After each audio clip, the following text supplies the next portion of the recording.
आप देख रहे हैं इंडिया टाउन न्यूज, भारत की बात। कबीरधाम जिले के पंडरिया ब्लॉक में 3 करोड़ 36 लाख रुपए मूल्य का धान कम पाया गया है। इस गड़बड़ी पर पंडरिया एसडीएम संदीप ठाकुर ने संबंधित 3 उपार्जन केंद्र की खरीदी प्रभारियों को कारण बताओ नोटिस जारी किया है। मामला कोदवा गोड़ान, सरई सेत और बघर्रा उपार्जन केंद्र से जुड़ा हुआ है। राजस्व, खाद्य और मंडी विभाग की संयुक्त जांच में बड़े पैमाने पर अनियमितताएं सामने आई है।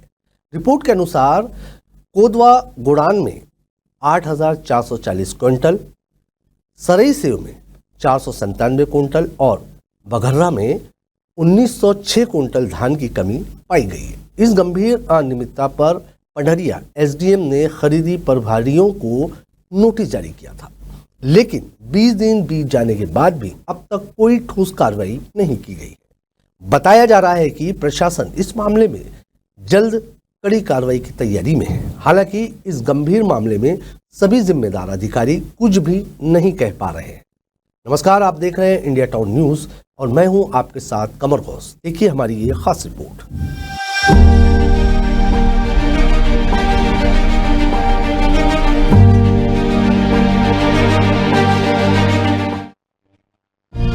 छत्तीसगढ़ के करवधा जिले के अधिकतर उपार्जन केंद्रों में सिंडिकेट बनाकर सुनियोजित तरीके से फर्जी रूप से धान बेचा जा रहा है।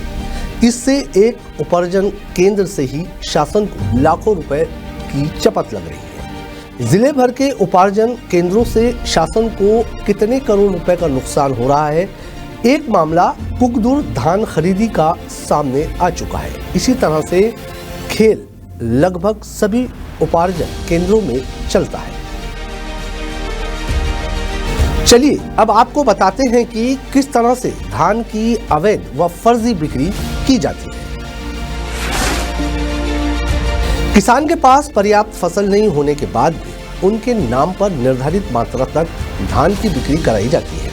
इसमें किसान को शासन की बोनस राशि और कुछ हजार रुपए मिलते हैं, लेकिन बाकी राशि इस खेल को चलाने वाले सोसाइटी प्रबंधक, धान उपलब्ध कराने वाले व्यापारी और बिचौलियों में बांटा जाता है। ये बड़ा खेल है जिससे केंद्र शासन को प्रत्येक क्विंटल पर 2600 और राज्य सरकार को 500 रुपए का नुकसान हो रहा है।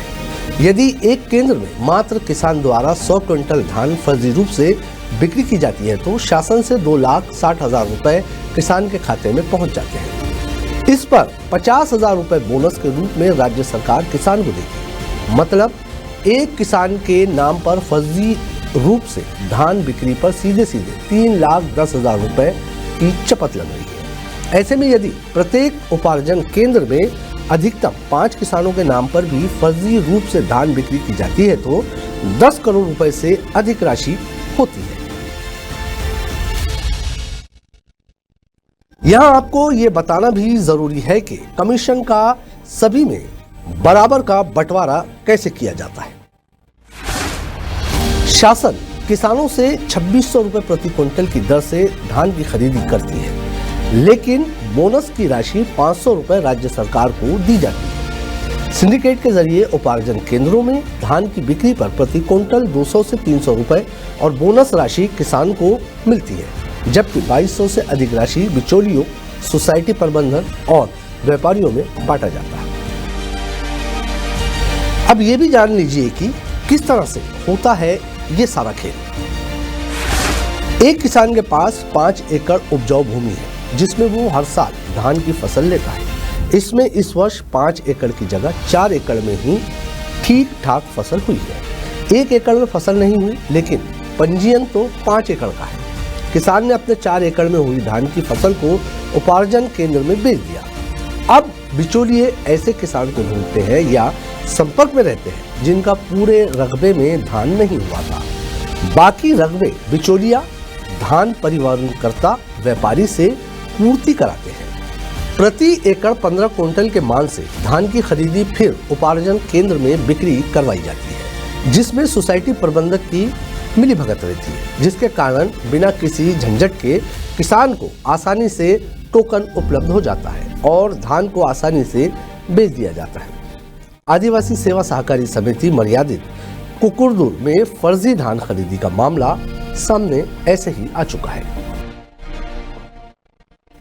स्थानीय किसानों और जनप्रतिनिधियों में इस मामले को लेकर आक्रोश व्यक्त है। लोगों की मांग है कि दोषियों पर शीघ्र सख्त कार्रवाई हो और धान की हेराफेरी करने वालों को कानून के दायरे में लाकर दंडित किया जाए। ये मामला न केवल प्रशासनिक लापरवाही का उदाहरण है, बल्कि ये भी दर्शाता है कि खाद्यान्न उपार्जन प्रणाली में पारदर्शिता और निगरानी की सख्त जरूरत है। ये थी धान घोटाले पर इंडिया टाउन न्यूज की खास रिपोर्ट। अब मुझे दीजिए इजाजत और आप देखते रहिए इंडिया टाउन न्यूज, भारत की बात। नमस्कार।